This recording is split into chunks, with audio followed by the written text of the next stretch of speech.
Good afternoon, everyone. Well, 안녕하세요. Okay, well, thank you for your time today, and welcome to the Language Sydney for the Korean immersion webinar. So, yeah, so we acknowledge the tradition of custodianship and law of the country on which the University of Sydney campuses stand. So we pay our respect to those who have cared and continue to care for country. So this is my name, Ki-Sung Kwak, or in Korean, Kwak Ki-Sung. So I'm going to talk briefly about the pathways for Korean studies and briefly. And after that, I'm going to show you some aspects of learning Korean, which I hope you'll find it interesting. And after that, then we'll have Q&A section. Okay. So there are 4 pathways to Korean language or Korean studies, if you like. So first one is for introductory, second one intermediate, and third one advanced, and heritage, the last one. So if you are a complete beginner or very little learning experience, well, you have to start with introductory. But if you've done HSC beginners or HSC continuous with the score of 80 or less, then you can do intermediate. But if you did HSC continuous, 80 plus is your mark, then you can start with advanced. And if you are a native or heritage speaker of Korean, or HSC Korean in context, if you done that, you can do with heritage pathway. So in order to major in Korean studies or Korean language, okay, basically the main difference is for major, all you have to do is you have to complete 8 units, whereas for minor, all you can do is 6 units. So it can be a combination of language and culture units. So it should be a combination of language and culture units. Not entirely language or not entirely culture units, unless you are a heritage speaker. Okay, so and if you are ordered to do Korean language or Korean subject, it's just a few units as an elective, or you're always welcome to do anything.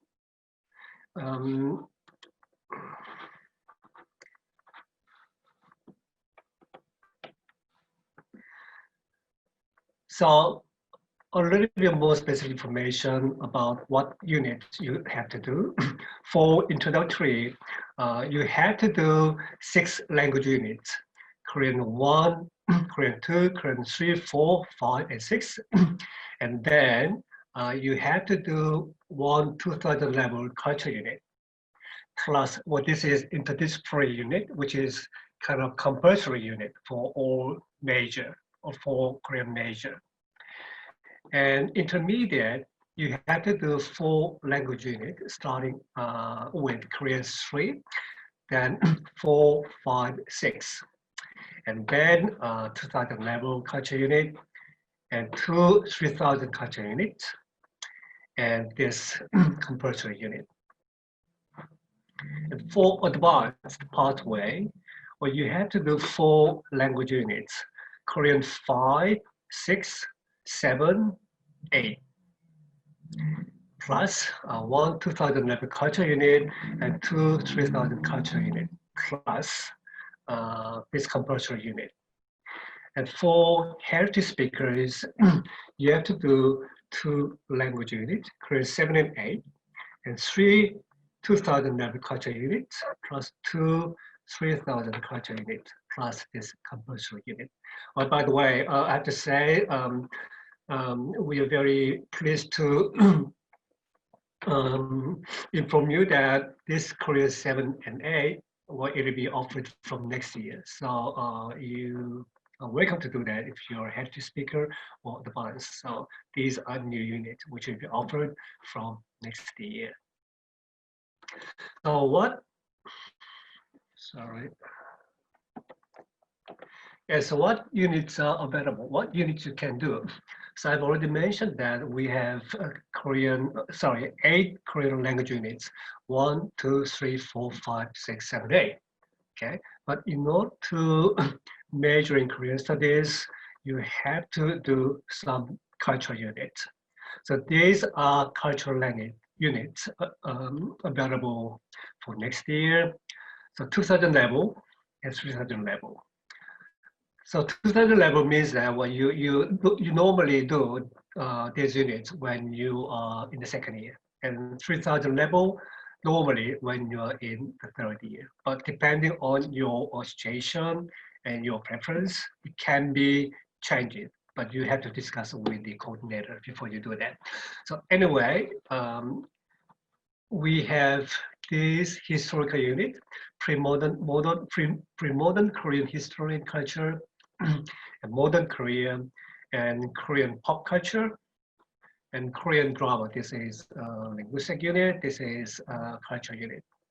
And at the 3000 level, what this is more like a pinnacle of Korean studies. So contemporary Korean society and culture, and mass media in East Asia. So at the moment, we have those 2 3000 level and 4 2000 level units. So it's a combination of language units and cultural units that you have to do to major in Korean studies. Okay, and let's do some Korean language. I hope you have some fun here. So there are so many topics I wanted to demonstrate today, but I chose this particular topic, and that is how to read and write foreign words in Korean. I'm sure some of you may know some Korean language or pick up some Korean language or expressions, but to think about it, well, we speak in English here, right? But there are so many foreign languages used in foreign countries, and they have their own language and pronunciation and expression. And the thing is, how they are pronounced, how they are written in English. Think about that. That's very basic. Okay, so I chose some foreign words mainly from, I mean, it's at random. So left column, it's foreign words: Sydney, Christmas, fish and chips, etc., etc. And Sydney. In Korean, when you read this or write this, it's like this: Sydney. Okay. Well, Korean people would say Sydney rather than Sydney. And Christmas in English, Christmas. In Korean, 크리스마스, Christmas. And fish and chips, fish, fishy, and chips. So Korean is, some of you may know, Korean is one of the most scientific languages in the world because we can read and write as it is pronounced, okay? So Bill Gates, Bill Gates.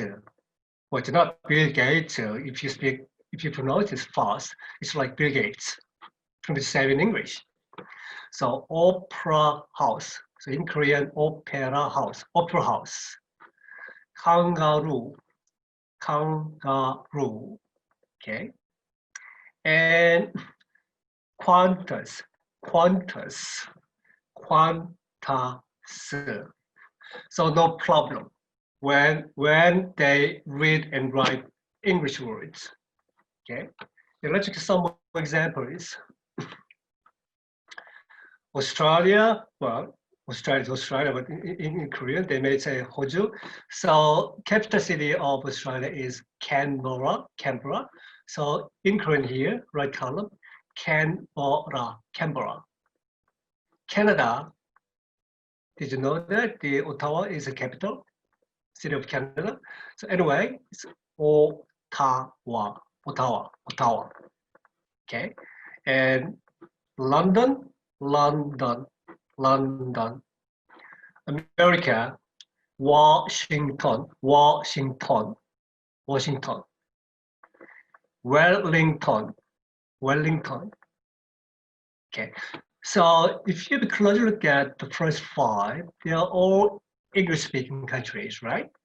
So English, English, English, English, English. So no problem. But these are not English-speaking countries. Brazil, do you know what language they speak in Brazil? Yes, Portuguese.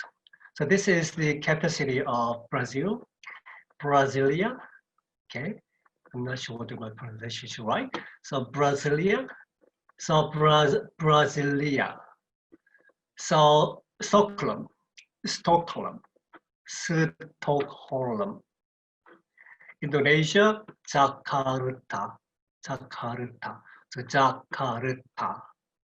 So here comes one interesting point. I mean, as I mentioned, if we read and write English words, we just do that as it is pronounced.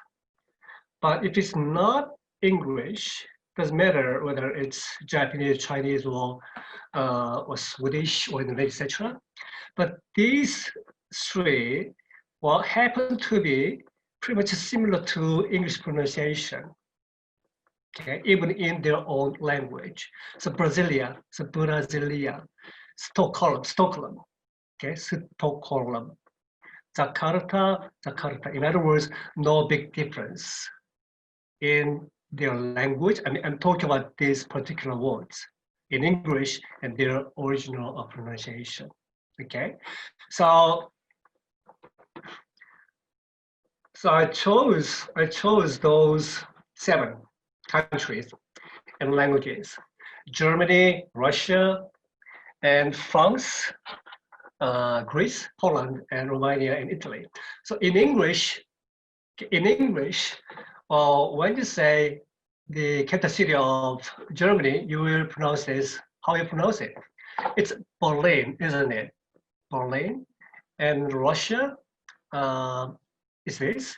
In English, it's Moscow. And for France, it's Paris, okay, Paris. And this is Athens. And Poland, Warsaw, am I right? Warsaw, or whatever. And Romania, it's, how do you pronounce it? Bucharest, okay? And Italy, it's Rome. But in its original pronunciation, in German, if you speak German, I'm sure you pronounce this not as Berlin, but Berlin, okay, Berlin. And this one, if you speak Russian, okay, it's not Moscow, it's Moskva, Moskva. And for Paris in English, well, French will pronounce this Paris, or Paris, or something like that. Same in Greek, it's not Athens, it's Athena, okay, Athena. And in Polish, it's now Warsaw, it's Warszawa, okay, Warszawa. I hope my pronunciation is right. And in Romanian, yeah, it's Bucharest, okay, Bucharest. So Rome is not Rome in Korean, in Italy, sorry, it's Roma, okay? So the question is, what about in Korean? How do they pronounce these in Korean? These were pronounced like this in English, but in Korean, which one they would follow? This one, the English one, or the original one? Okay, so the answer is we follow the original pronunciation for non-English language. Okay, so in Korean, Berlin is not Berlin, it's Berlin, Berlin. If you pronounce Berlin, they would understand it. Same with all this. So Moskva. Okay, Moskva is the capital city of Russia, not Moscow in Korean. And yeah, Paris. Okay, Paris is Paris in English. And Athene, again, we follow the original pronunciation. And Warsaw, again, original pronunciation. And Bucharest, again, for Romania's capital city. And last one is capital city of Italy. It's not Rome, it's Roma. Okay, it's Roma. So just imagine there are so many foreign words. Okay, I think one of the beauties of learning Korean is that basically you can write anything as it's pronounced. Doesn't matter which language we're talking about. But when it comes to non-English, we try to use the original pronunciation. Okay, so that's one interesting aspect of learning Korean. Whereas in some languages, maybe they use mostly English words.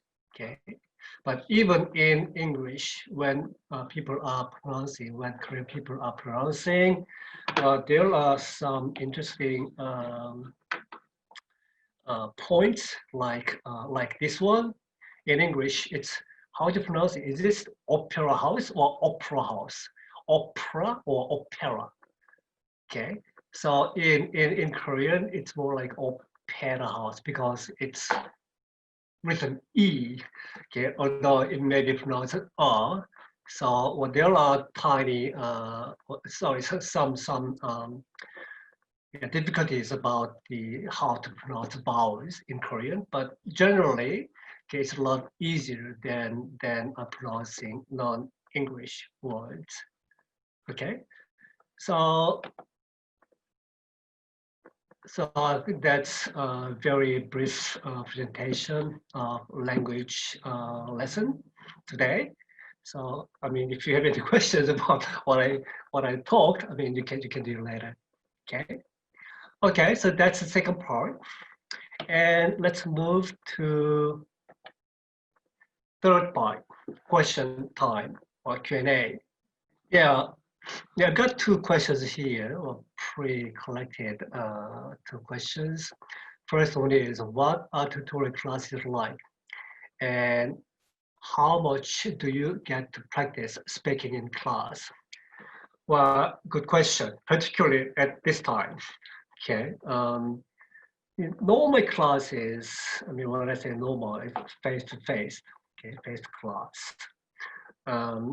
Tutorials are entirely, or if not entirely, most of the tutorials are devoted for the conversation. And also I have to say, it depends on which level we are talking about. Okay, for example, at the introductory level, yeah, because correct pronunciation and conversation is very important at the beginning level, and to a certain extent, second level as well. So I'm gonna, if I can talk briefly about the first and second level. So first level, you have two-hour tutorial, same with second year, okay? And in it, maybe the first hour is devoted to a little bit of explanation or practice of some of the grammar is covered in the lecture, and also some other questions related to conversation, pronunciation, etc. Okay, but the rest of the time it's entirely for the conversation. In other words, speaking practice. Okay, when I say practice, it's not just a mere follow after me or repeat after me a kind of practice. It's not like that. You will have some conversation tasks which you may have to do with your partner, or it can be a group activity. So it's more like a fun-based conversation practice. Okay, so that's kind of continuous in the second year because we value conversation more in the first and second year level. So in the second year level, pretty much same. It's based on students' involvement and engagement in diverse range of class activities. Can be a role play or presentation. Okay, so it's so diverse. And at the third level, because of its nature, it's advanced. So there are some speaking activities there, but it's mainly presentation. Okay? It can be group presentation or individual presentation. But now, I mean, the majority of the classes this year, well, has been yeah, online based. Okay, and it looks like we'll have the same online class in the second semester. But although the mode is different, we are trying very hard to maintain our academic integrity. And in case of language, it's quality learning. Particularly speaking, we are very much aware of the importance of it. Okay, and it is continuous. I mean, it is no different from the ordinary face-to-face class. I mean, in terms of the maintaining the quality of the class. Okay, so there are some technical issues we are trying to think about, and it's going to be better and better every month.